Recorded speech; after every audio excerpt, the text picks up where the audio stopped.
Wicked to Gladiator II. 12 of the best films to watch this November.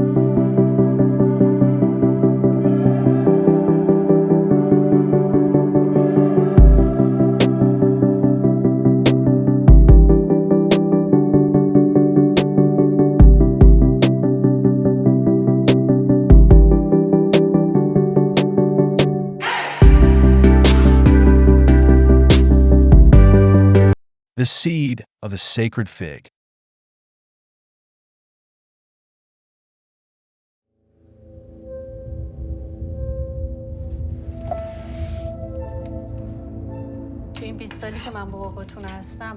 The story behind the Seed of the Sacred Fig is almost as remarkable as what's on screen. Its writer-director, Mohammad Rasoulof, had served time in prison in Iran for speaking out against the regime, and so he shot the film in secret. Shortly after it was chosen to be shown at the Cannes Film Festival, Rasoulof was sentenced to 8 more years in prison, but he managed to flee the country and made it to Cannes in time for the red carpet premiere. The Seed of the Sacred Fig went on to be one of the festival's most acclaimed films. Its central characters, Iman, Misagh Zare, and Najmeh, Soheila Golestani, are determined to stay out of trouble after Iman is promoted to a well-paid government job, so tensions rise when their 2 daughters, Rezvan, Mahsa Rostami, and Setareh Maleki, show signs of rebelling. This searing domestic thriller deserves the widest audience possible, says Ryan Lattanzio in IndieWire. Rasoulof crafts an extraordinarily gripping allegory about the corrupting costs of power and the suppression of women under a religious patriarchy that crushes the very people it claims to protect. Released on November 27th in the U.S. The Piano Lesson.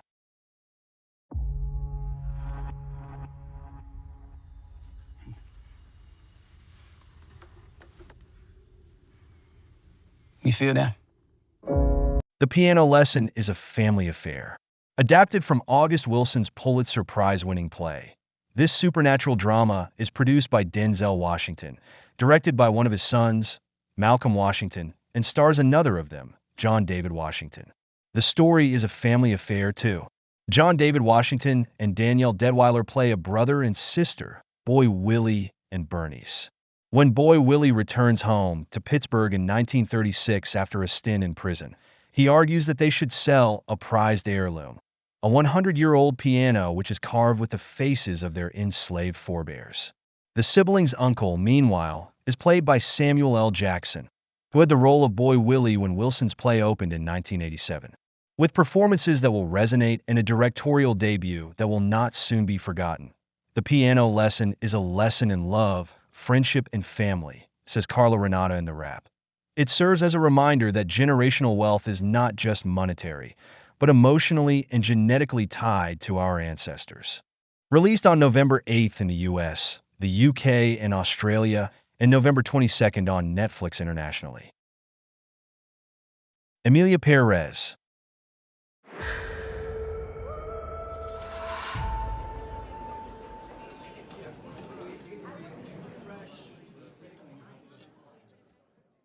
Jacques Audiard is known for such hard-edged contemporary thrillers as The Beat That My Heart Skipped, A Prophet, Rust and Bone, and Deepan, and the plot of his latest film, Amelia Perez, suggests that it's more of the same.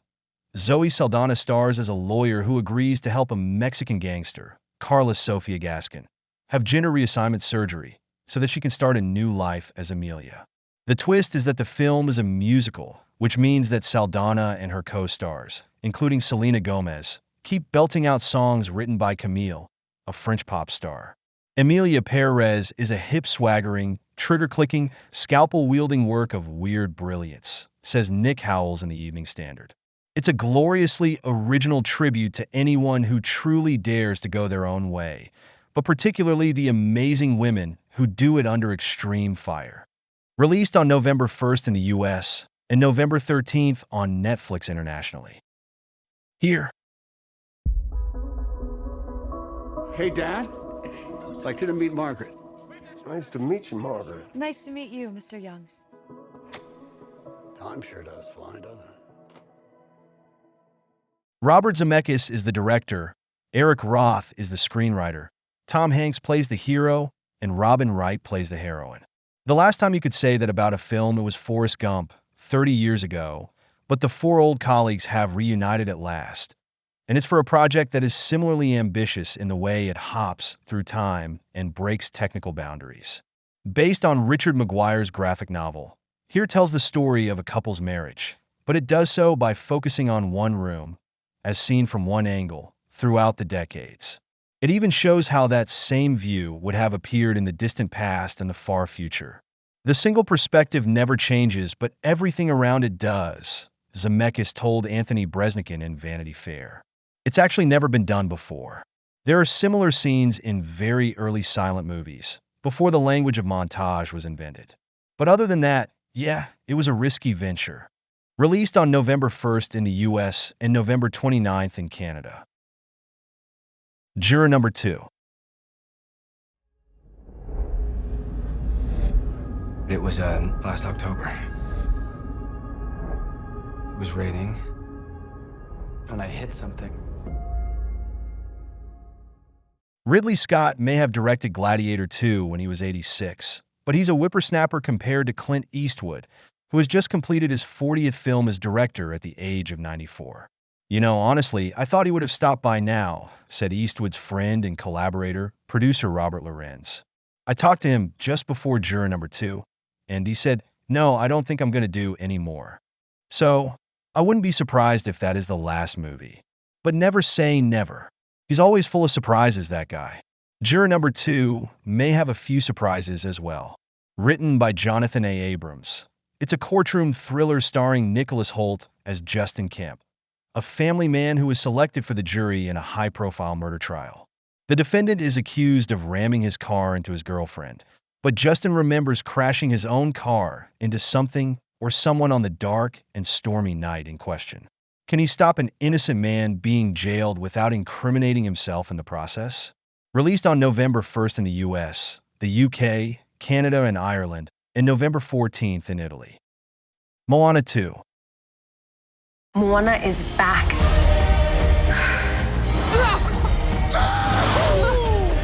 Molly? Boat snack! Bacon and eggs? I can't believe you're here. In Moana II, Moana was an ocean-sized hit in 2016, so you can hardly blame Disney for taking us on further seafaring adventures with the Polynesian princess, Ollie Cravalho, and her demigod buddy, Maui, Dwayne Johnson. The plan was, though, that there would be a live-action remake, featuring most of the same actors as the cartoon, plus an animated television series that would stream on Disney+. It was only in February of this year that the studio announced that it was changing course. The live-action Moana would be delayed, and the series would be repurposed as a feature film. Again, you can hardly blame Disney. The company's last two big-screen cartoons, Strange World in 2022 and Wish in 2023, were notorious flops. Disney's CEO, Bob Iger, conceded that Disney would be leaning a little bit more into sequels and franchises as a result, but he had high hopes for Moana II. This was originally developed as a series, but we were impressed with what we saw, and we knew it deserved a theatrical release. Released on November 27th in cinemas internationally.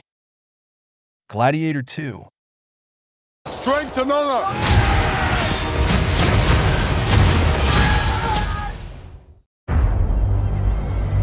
It is an art, choosing gladiators. The usual. Ever since Gladiator came out in 2000, people have been trying to work out how to make a sequel. Not an easy task, given that the hero of the original film, Russell Crowe's Maximus Decimus Meridius, was killed at the end.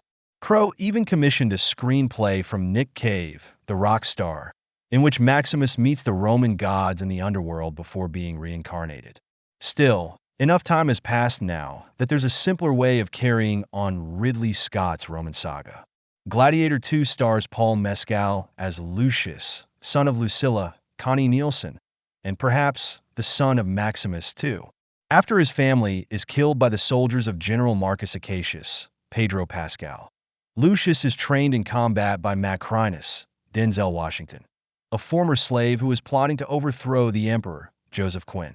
Gladiator II is much bigger, rawer, and more violent than the original, says Gabriella Paolo in GQ. The sprawling battle sequences, yes, but also the man-to-man scrappy combat. You will spend much of the film mid-wince. Released on November 22nd in cinemas internationally. Wicked. Fellow Ozians, the Wicked Witch of the West is dead.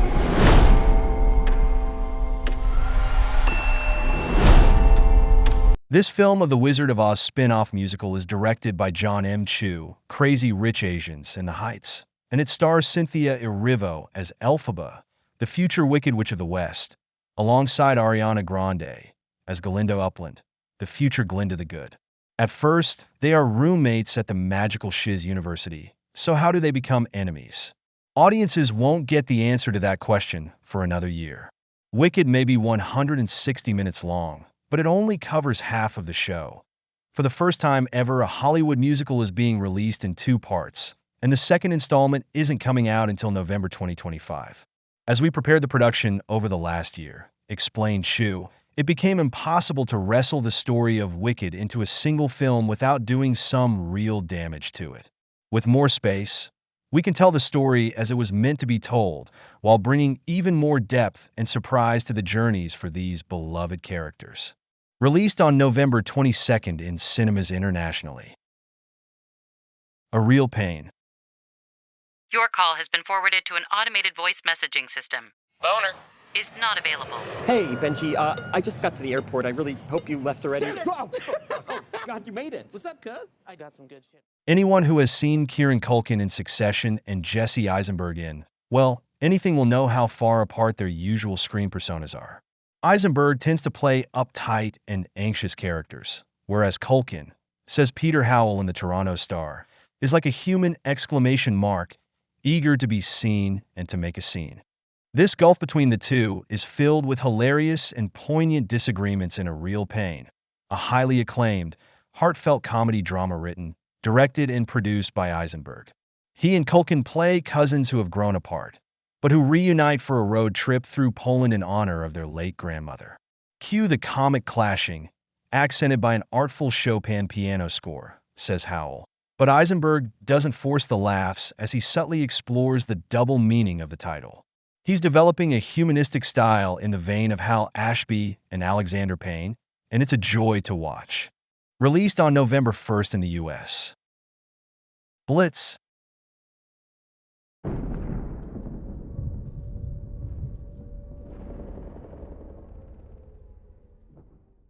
British films about World War II tend to revolve around the combatants, Dunkirk, the spies, Operation Mincemeat, and the leaders, Darkest Hour. But Steve McQueen's Blitz shows what life was like for the ordinary citizens, the people of London who endured nightly Luftwaffe bombings. Central among these are 2 EastEnders, a single mother, Saoirse Ronan, and her 9-year-old son, George Elliot Heffernan. Along with thousands of other London children, George is packed off on a train to the countryside for his own safety, but he is determined to go home, so he sneaks back into the war-blasted metropolis. McQueen, the maker of the Oscar-winning 12 Years a Slave, has written and directed an adventure film that feels new and revelatory, says Clarice Lowry in The Independent, purely because it's being viewed through the eyes of its singular director.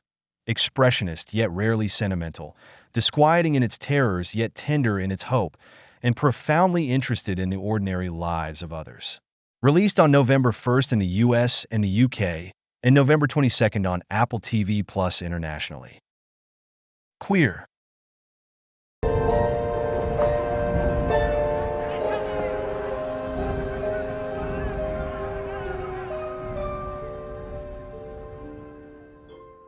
Luca Guadagnino, the director of Call Me By Your Name, Bones and All, and Challengers, has made another of his lavish dramas about intensely passionate, but not necessarily happy relationships.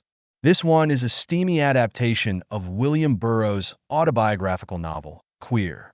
Daniel Craig stars as William Lee, a dissolute U.S. expat who drifts from bar to bar in Mexico City in the 1950s. He is besotted by a handsome younger man, Drew Starkey, and fixated on finding a herb in a South American jungle that could grant him telepathic powers. It's not just the explicit love scenes that leave little to the imagination, says David Fear in Rolling Stone. What's shocking is the vulnerability that the actor shows. Embodying Burroughs' alter ego and cycling through Lee's lust, jealousy, world-weariness, neediness, and bliss, Craig cracks this smitten, doomed romantic wide open. Released on November 27th in the U.S. September 5th. Ready, camera one. Hit it. Good morning, I'm Jim McKay speaking to you live from the Olympics in Munich, West Germany. Talk me through the day. Starts with volleyball, then there's boxing. Good. It's America versus Cuba. Sure you want to bring in the politics? On September 5th, 1972, a Palestinian terrorist group took several Israeli athletes hostage at the Munich Olympics, which ended with the deaths of 11 athletes and 5 of the terrorists. The incident was the subject of Kevin McDonald's Oscar-winning Storyville documentary, One Day in September, and its aftermath was the subject of Steven Spielberg's thriller, Munich.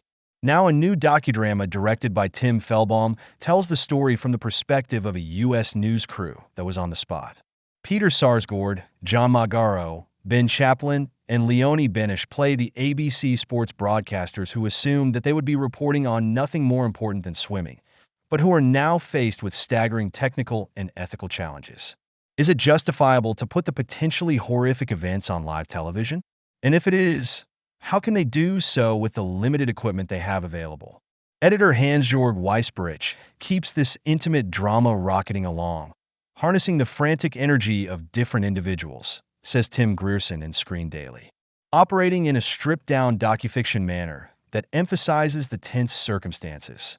September 5th recounts that tragic day with a combination of electricity and dread, drawing on strong performances for a meditation on the media's responsibilities during such a volatile situation. Released on November 27th in the U.S.